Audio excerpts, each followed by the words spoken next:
공장의 로봇은 단 한 대도 들일 수 없다. 이게 1919세기 영국 산업혁명 당시 러다이트 운동 때 나온 말이 아닙니다.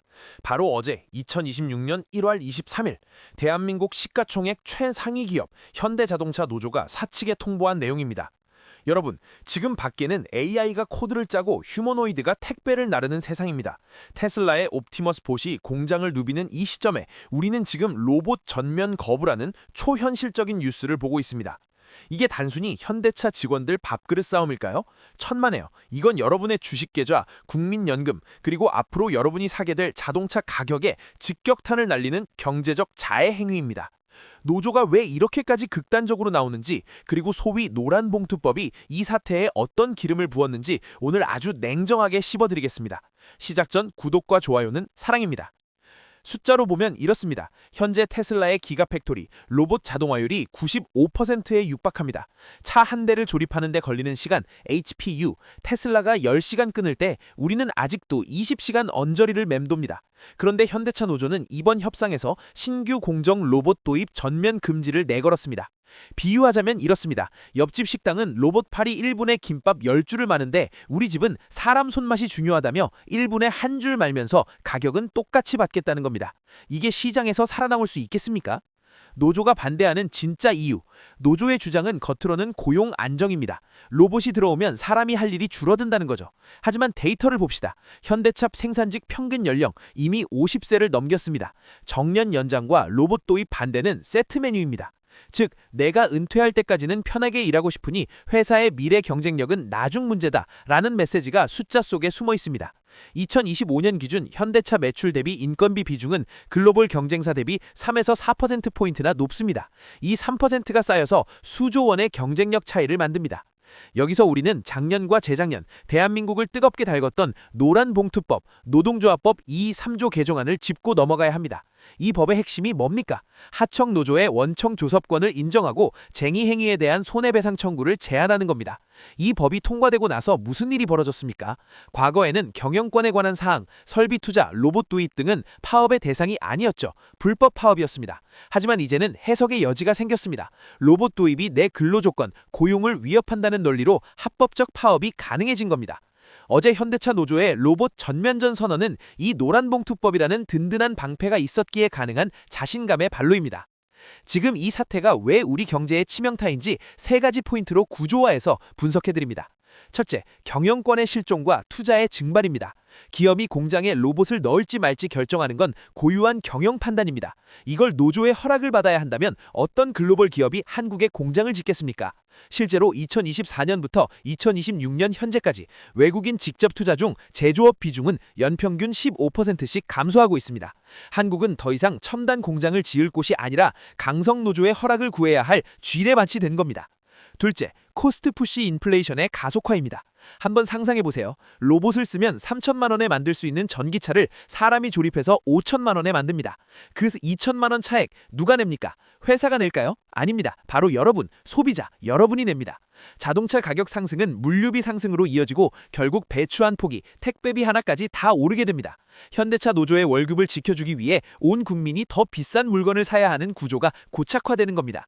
셋째, 청년 일자리의 소멸입니다. 이게 가장 역설적이고 뼈아픈 부분입니다. 노조는 일자리를 지킨다고 하지만 그건 지금 있는 50대 아저씨들의 일자리입니다. 로봇을 도입하고 공정을 스마트화하면 로봇을 관리하고 코딩할 새로운 청년 엔지니어 일자리가 생깁니다.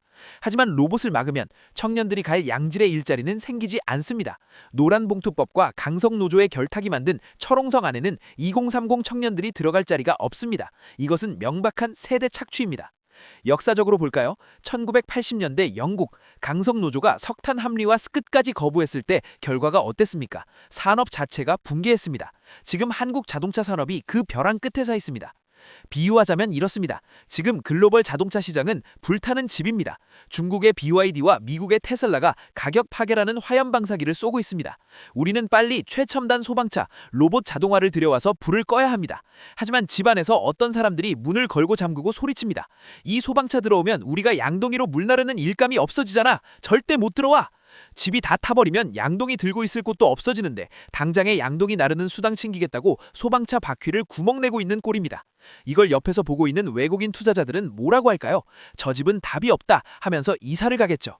그게 바로 지금 코스피가 박스권을 못 벗어나고 코리아 디스카운트가 해소되지 않는 진짜 이유입니다. 상황이 이렇도록 심각한데 그렇다면 해법은 뭘까요?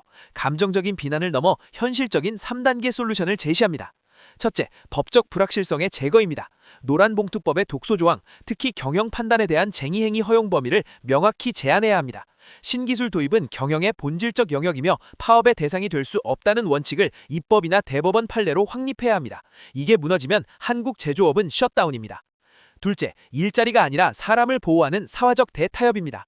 노조의 불안감도 이해는 합니다. 그렇다면 해법은 로봇 금지가 아니라 재교육 펀드입니다. 로봇 도입으로 증가한 생산성 수익의 일부를 떼어 기존 인력을 로봇 오퍼레이터나 관리자로 전환하는 교육 비용을 써야 합니다. 스웨덴이나 독일이 했던 방식입니다.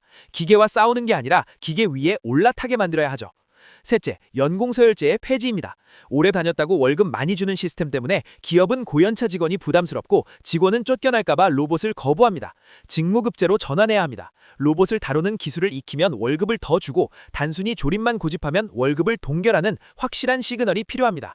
단기적으로는 노조의 거센 반발이 있겠죠. 파업도 할 겁니다. 하지만 이 고통을 견디지 못하고 타협하면 장기적으로는 현대차라는 거함이 침몰하고 부산과 울산 경제가 초토화됩니다. 자, 정부와 기업이 싸우는 동안 우리 같은 개인은 지금 당장 뭘 해야 할까요? 여러분의 자산을 지키기 위해 딱 3가지 지표를 체크하십시오. 1. 외국인 보유 비중 추이. 오늘 이후 현대차와 기아, 그리고 관련 부품주, 모비스 등의 외국인 매도세를 확인하세요. 외국인이 짐을 싸기 시작했다면 그건 탈출 신호입니다. 노조 리스크가 펀더멘탈을 훼손한다고 판단한 겁니다. 2. 국내 생산 비중 대 해외 생산 비중. 현대차가 울산 공장 증설을 멈추고 미국의 조지아나 인도 공장 증설을 늘린다는 뉴스가 나오는지 보세요. 만약 국내 생산 비중이 급격히 줄어든다면 한국 내 일자리는 소멸하고 있다는 뜻입니다. 이는 국내 내수 경기 침체로 이어집니다. 자영업자분들은 특히 울산, 경남 지역 경기를 보수적으로 보셔야 합니다.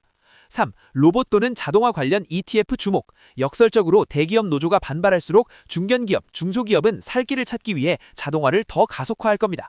그리고 현대차도 결국은 로봇을 도입할 수밖에 없습니다. 국내 로봇 밸류체인이나 미국 자동화 ETF로 포트폴리오를 분산하세요. 시대의 흐름을 거스르는 쪽에 베팅하지 마십시오. 오늘 우리는 2026년 대한민국에서 벌어진 믿기 힘든 로봇 거부 사태를 뜯어봤습니다. 필름의 제왕 코닥이 디지털 카메라를 무시했다가 망했고 노키아가 스마트폰을 외면했다가 역사 속으로 사라졌습니다. 지금 현대차 노조의 로봇 0대 선언은 스마트폰 시대에 우리 공장에서는 2G 폴더폰만 만들겠다고 선언한 것과 다를 바가 없습니다. 그 결과는 공멸입니다. 노조가 지켜야 할 것은 과거의 작업 방식이 아니라 미래의 회사 경쟁력입니다. 회사가 망하면 노조도 없습니다. 이 경고가 불편하게 들리실 수도 있습니다. 하지만 경제는 도덕책이 아니라 정글입니다. 효율이 떨어지는 조직은 도태됩니다. 그 피해가 고스란히 우리 국민에게 전가되기 전에 이 비정상적인 상황을 직시해야 합니다. 오늘 영상이 여러분의 냉철한 판단에 도움이 되셨다면 구독과 좋아요 부탁드립니다. 지금까지 이슈 경제학이었습니다.